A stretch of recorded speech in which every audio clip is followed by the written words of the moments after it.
In today's video, now that Ant-Man and the Wasp Quantumania Ant-Man 3 is out, we're talking about the future of the Marvel Cinematic Universe. It's Avengers 5, the Kang Dynasty, and Avengers Secret Wars. Rumor mills, leaks, they're everywhere. Oh, but leaks are never right. Oh, wait.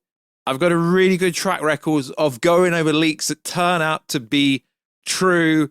No, I'm not blowing smoke up myself, but let's be honest, most of the leaks I go over tend to be true. So, yo, what is freaking good, YouTube? Warstu here if you are new around, and make sure to subscribe to never miss any of the Marvel, DC, pop culture-based content that I cover on a daily basis. If you could subscribe, channel turn notifications on, and let me know, do you want me to reveal the Aquaman 2 plot that is nowhere to be seen? If I get enough people asking me down below, I will actually make a video on it potentially, and then you will see what I mean when I said on Twitter that the leak for Aquaman 2 that I got from a test screen information, it's a very weak plot. So, also, if you could check us out on Twitter, WarstuG, and if you could check us out on Instagram, @Warstu, to see the beautiful face behind the beautiful voice. Right, let's get into this video. So careful spoilers. Ant-Man 3 isn't doing that well at the box office.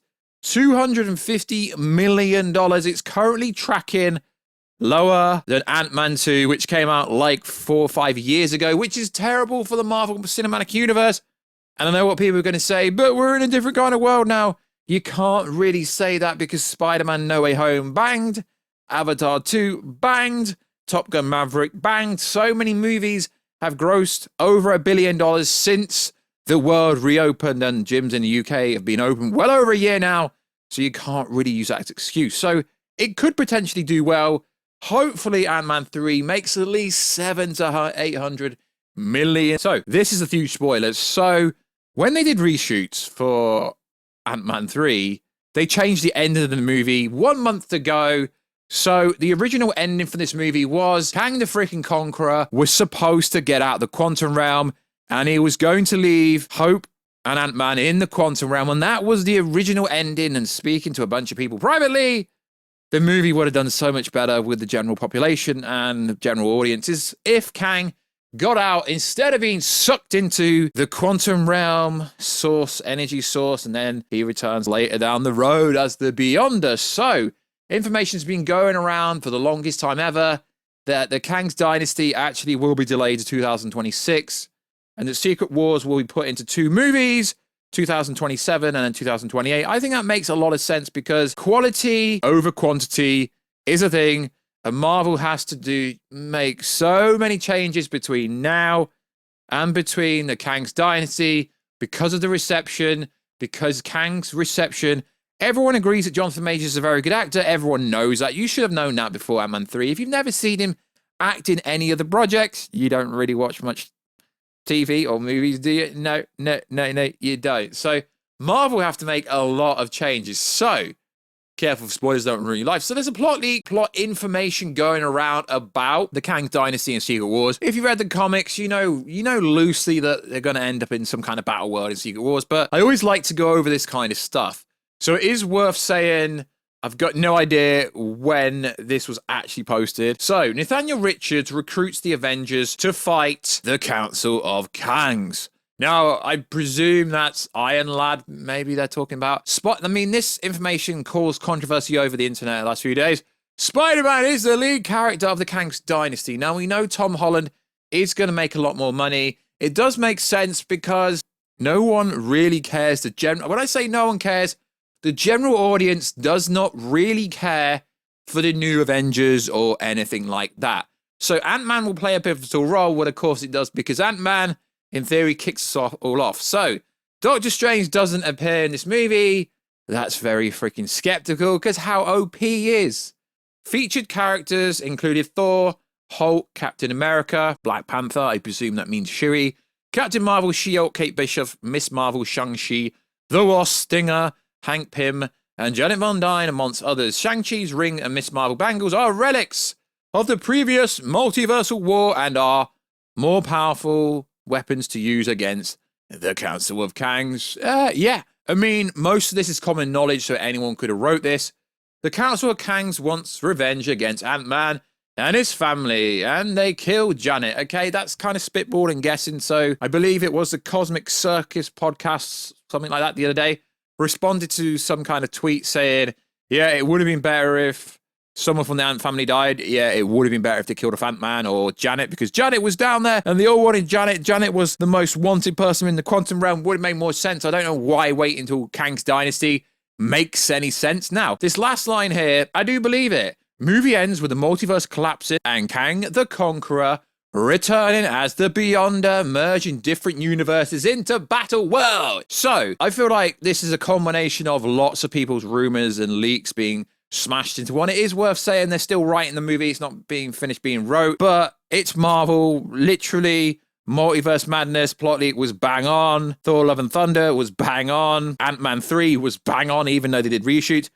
Information gets out on purpose to see what the general perception is. I'm not saying Marvel leaks it, but it's a bit ironic how information gets out so freaking easily. So, Secret Wars. Now, it's worth saying there should be, or maybe should be, Doctor Strange 3 before Secret Wars.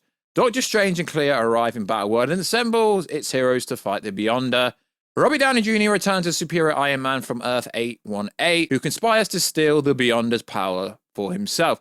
Now, I believe this could happen. So, recently, Marvel VP came out and said Robert Downey Jr. is off the table. He was talking about Phase 4 specifically. Now, it wouldn't really be disrespectful to the way Iron Man died and said I am Iron Man, because this would be Iron Man returning as a different variant of Iron Man. It's not Robert Downey Jr., it's not Tony Stark from Prime Earth, from the MCU. It's a different variant of it, and it would make a lot of sense. And the Tom Cruise rumor for Multiverse Madness turned out to be true. The next bit is kind of neither here or there. Culminates with a massive battle where heroes across the multiverse answer to the call to stand against the Beyonder. Now, Doctor Doom isn't coming up anywhere in any of these rumors, so I'm starting to believe that Doctor Doom won't be used to Phase 7. Featured pre-MCU actors such as Hugh Jackman, Ryan Reynolds, Tobey Maguire, Andrew Garfield, Patrick Stewart, Ian McKenna, Halle Berry, and Nicolas Cage, etc. I feel like they're just squashing all these rumors together.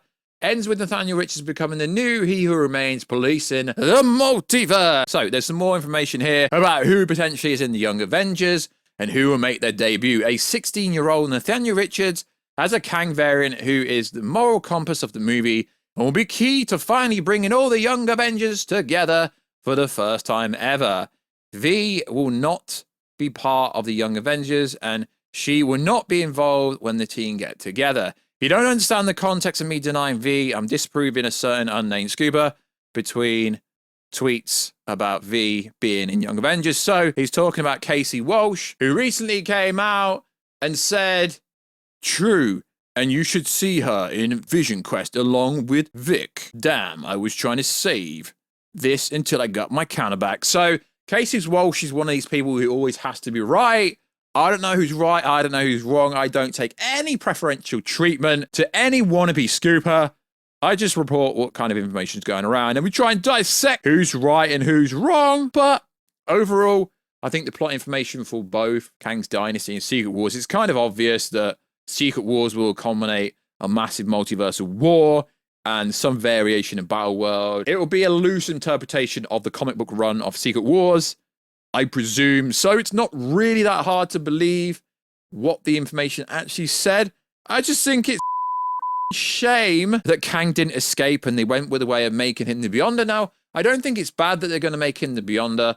I just think it's bad the way they did it. He should have escaped and done it that way, because making Kang escape, everyone thinks Kang is a joke because normies who go to the cinema don't care for information outside of going to see a movie. So now a lot of normies have the interpretation that Kang the Conqueror is so freaking weak because he lost to Ant-Man and the Wasp. But kicking someone into an engine and them getting sucked into it and then disappearing to, I guess you could say, the Beyondverse or something like that, where he becomes the Beyonder. That rumor came out a few months before Ant-Man and the Wasp Quantumania, so I am starting to believe that Kang will become the Beyonder. It's not a bad way to do it. It's not a good way to do it. It is what it is. It's interesting. So these rumors taken with a bunch of salt, these leaks taken with a grain of salt, whatever you want to say. It's hard to say if they're right or wrong, but let's be honest.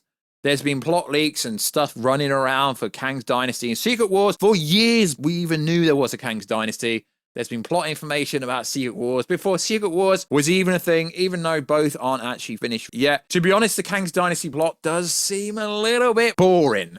It seems a bit kind of obvious. There needs to be more threats. There needs to be more serious consequences. Only Janet dies. Okay, it doesn't say that. This is a loose plot leak, but more people need to die in these movies for real consequences to actions. They can't keep having everyone safe. We need more deaths. They need to kill off more characters in order for the emotional reaction, in order for a serious tone.